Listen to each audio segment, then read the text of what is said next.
দুনিয়াতে যখন আসিলাম আমার আম্মাজানের কণ্ঠ এত ছোট, আমার আম্মাজান যখন কথা বলেন ভেতরের রুমের থেকে সামনের রুমে কোনো মানুষ শুনে না, এত পর্দা করেন আমার আম্মা। কিন্তু আমি যেদিন দুনিয়াতে আসবো আম্মাজানের প্রসব বেদনা শুরু হয়ে গেছে। আম্মাজানের অচেতনতার কান্নার আওয়াজ পাশের বাড়ি পর্যন্ত চলে গেছে। মায়ের কান্নায় পাশের বাড়ির মানুষ ঘুমাইতে পারে নাই। আমার আম্মাজান এত অসহায়, আমার দাদি নানি আম্মাকে সান্ত্বনা দেয়, আম্মার কান্না বন্ধ হয় না। এক পর্যায়ে মা কান্না করে কয়, যাও, আমার মাথায় 7 আসমানের বোঝা, আমি মরিয়া যাব, যাও বের হও, আমার স্বামীকে একান্তে আমার 1 মিনিট কথা বলার সুযোগ দাও। আমার আব্বাজানের ডাইকে আমার আম্মাজান হাত ধইরা হাউ মাউ করে কান্না করেছেন আর বলছেন, ও স্বামী, মা বাবার মায়া ত্যাগ কইরা তোমার ঘরে আসছি, কিন্তু মন ভরে খেদমত করতে পারি নাই, মাফ করিয়া দিও, কোন দাবি রাখবা না, আমি বিদায় হয়ে যাইতেছি। 7 আসমানের বোঝা মাথায়, বাচ্চার প্রসব বেদনা সইতে পারি না। আব্বা জানো চোখের পানি ছেড়ে বিবিকে ডাক দিয়া বলছে, বিবি ধৈর্য ধারণ করো, কান্না করিও না বলিয়া আমার বাবা চোখের পানি নিয়ে দৌড়াইয়া যায় না, মাঝে চলে গেছে, সিজদায় গিয়া কান্না করে, হে মালিক, আমার স্ত্রীকে তুমি সুস্থ করে দাও, আমার সন্তানকে সুস্থ অবস্থায় দুনিয়ায় পাঠাও। ও আমার কলিজার যুবক, তুমি আমি দুনিয়াতে আসার সময় একটু হিসাব করো, মা কত কষ্ট করেছিলেন। জীবনের চামড়া খুলে যদি মাকে জুতা বানায় দাও, ওই 1 রাতের কান্নার ঋণ আদায় করতে পারবা না। কিন্তু একটু চোখ দুইটা বন্ধ করে দেখো, ওই মায়ের সাথে কত বেয়াদবি করছো। আরে এক আম্মাজান রাতের বেলা বাবার কিনারায় শুয়া শুয়া গুনগুন করে কান্না করে। আব্বাজান জিজ্ঞাসা করে, বিবি কেন কাঁদো? মা বলতেন, আমার মনে বড় কষ্ট। কি বলে? 1 সপ্তাহ হইছে সন্তান আমারে মা বইলা ডাকে না। কেন ডাকে না? কয়, আমি একদিন একটা সামান্য অন্যায় দেখছি, একটু ধমক দিছি, সন্তান অভিমান কইরা মা কয় না। বাসায় আইসা নিজে নিজে খানা খাইয়া বের হয়ে যায়, আমার দিকে তাকায় না, মা বলে ডাক দেয় না। আব্বাজান সান্ত্বনা দিয়ে কয়, বিবি ঘুমাও, খানাও খাও। সন্তান ভুল বুঝতে পাইরা একটু পরে আইসা তোমারে মা বলে ডাকবে।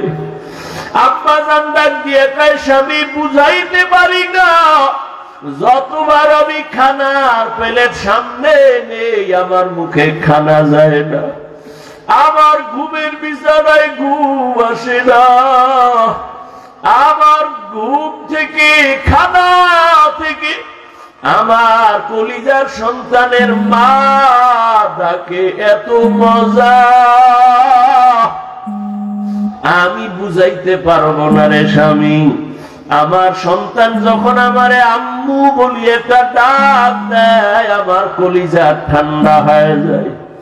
ও সন্তানেরা, ওই মা ওই বাবাকে কে ভুলে গেছো? ওই মা বাবা বেঁচে থাকতেও তো রত্ন হিসাবে দোয়া নিতে পারলা না। আবার এই ময়দানে কত কপাল পোড়া বসে আছে, মা নাই, বাবাও নাই। জীবনে আর 1000 বার চাইলেও মা বলে ডাক দিতে পারবে না, আর কোনদিন বাবা বলিয়া ডাক দিতে পারবে না। আর যার মা বাবা বেঁচে আছে, তোমার কপাল কত ভালো, এখনো সময় আছে, তওবা করিয়া মাকে পাইলে হাত ধইরা দোয়া নিও। মাকে যদি বলতে পারো, মা আজকে ওয়াজের প্যান্ডেলে দেখলাম কত যুবক বুকের চোখে পানি, আমার চোখে পানি নাই কেন মা? মনে হয় তোমার মনে আমি অনেক কষ্ট দিয়েছি, আমার আল্লাহ বেজার হয়ে গেছে। আজ তুমি আমার মাথায় হাত দিয়া দোয়া করে দাও, আর কোনদিন তোমাকে কষ্ট দিব না, বেয়াদবি করব না। মাকে যদি বলতে পারো, দেখবি মায়ের চোখের কোঠায় পানি চলে আসবে। সন্তান তারে ডাক দিয়া বলবে, বাবা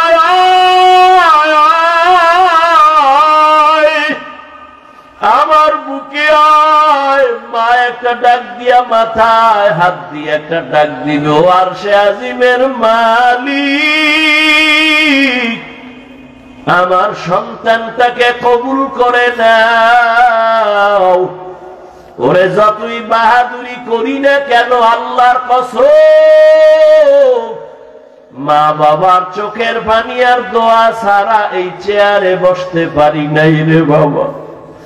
ওই মা বাবার চোখের পানি আর দোয়া ছাড়া আল্লাহর কসম তুমি আলেম হইতে পারো নাই।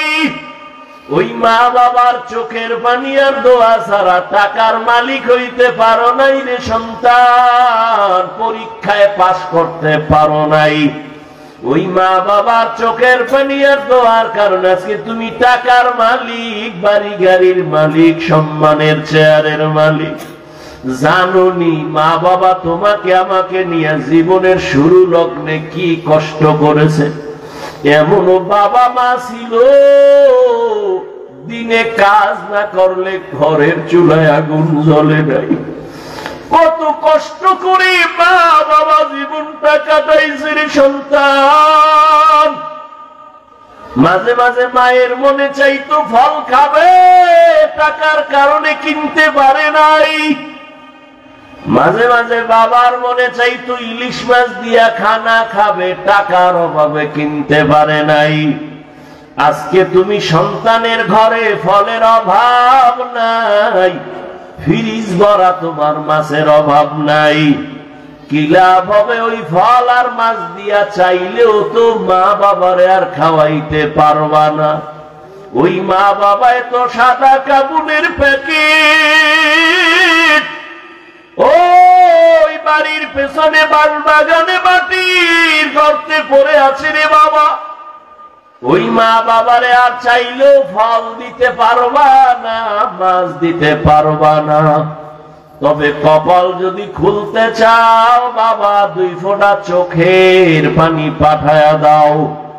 কান্না যদি না আসে, যদি ডানে বামে কোনো কান্নাওয়ালা গোলাম পাও, হাতটা বাড়াইয়া দোয়া নিও।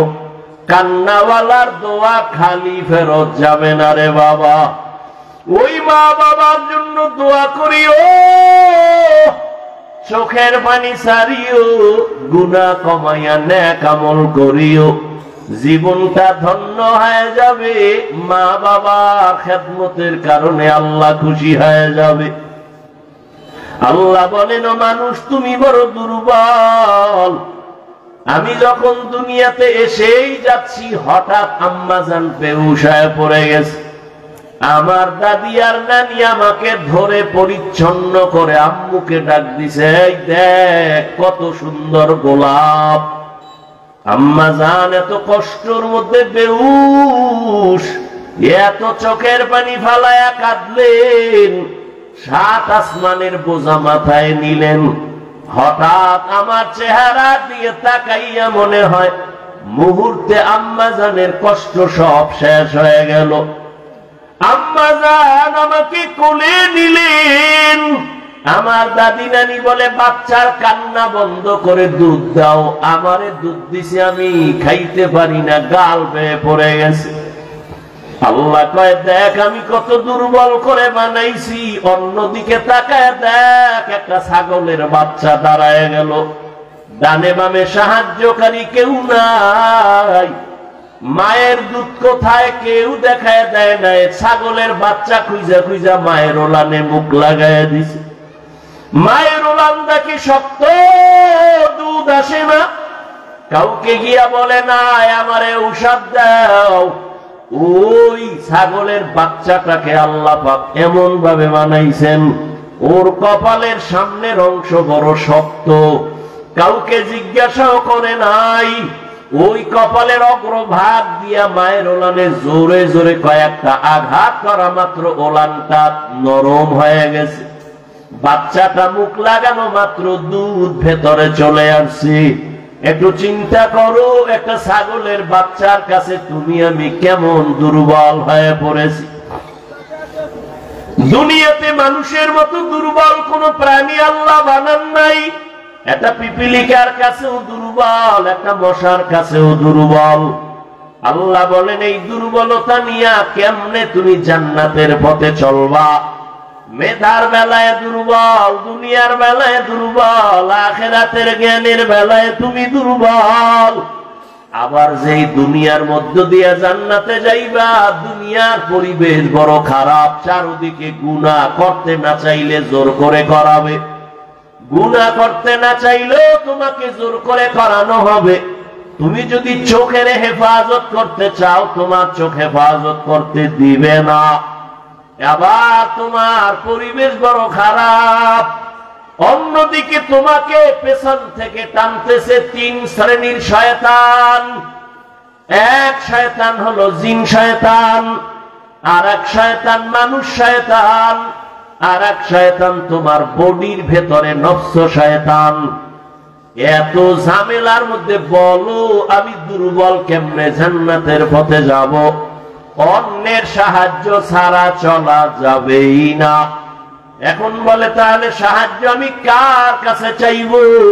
বলে তিনটা দুর্বলতা যার নাই তার কাছ থেকে সাহায্য চাইলেই পাইবা। এক নাম্বার দুর্বলতা নাই মানি তার পেছনে কোনো টান নাই।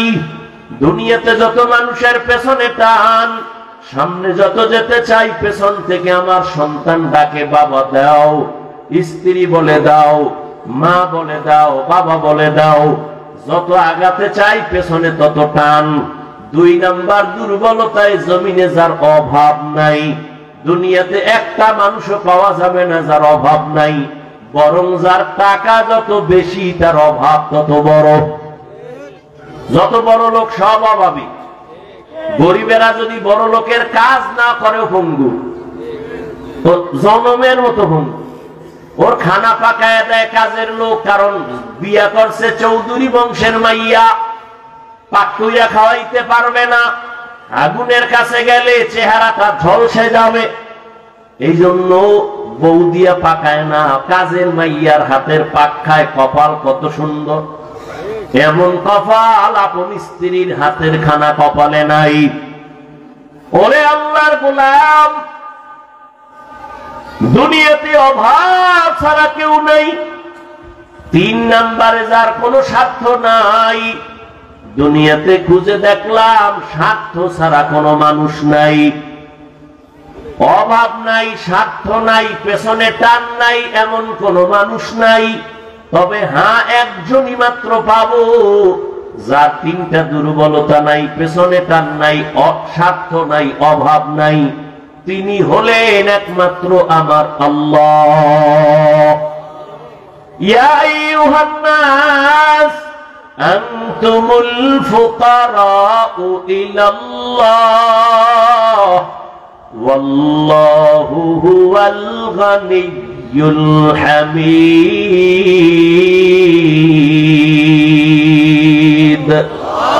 আল্লাহ বলেন মানুষ তোরা সব ফকির গরিব, আমি আল্লাহ একমাত্র প্রশংসিত ধনী।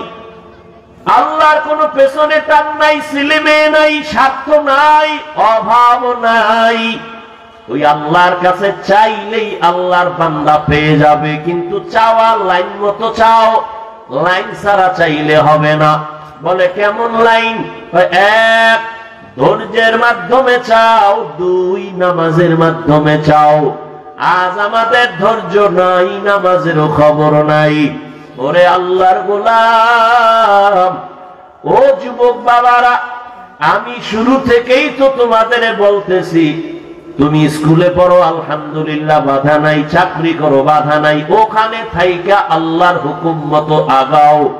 তোমার মতো যুবক স্কুল কলেজে পড়িয়াও তো পারো নামাজ পড়তে, কেন তুমি পড়ো না? ও পর্দার আড়ালের আম্মা জান বোনেরা, আপনার মতো কত মা পর্দা করে, স্বামীর মাল হেফাজত করে, মোবাইলে চরিত্র বিক্রি করে না, নামাজ ছাড়ে না, আপনি কেন পারবেন না? ও যুবক বাবারা, বৃদ্ধ বাবাজি, এখনো সময় আছে তওবা করার। জীবনে তো গুনাহ কম করেন নাই, এখনো আল্লাহর কাছে তওবা করেন। মনে মনে যদি বলতে পারেন, হে মালিক, জীবনে শয়তানের ধোঁকায় পড়ে গুনাহ করেছি, মনে হয় জানো গুনার কারণে আমার হাত না পাক, আমার চোখ না পাক, জিহ্বা না পাক, অন্তর না পাক, এ গুনাহ নিয়ে কবরে যেতে চাই না রে আল্লাহ।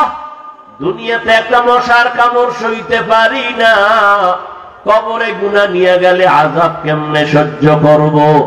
তওবা করে নিলাম রে মালিক, মরিয়া গেল আর নামাজ ছাড়বো না, দাড়ি কাটবো না, বেপরদায় চলবো না।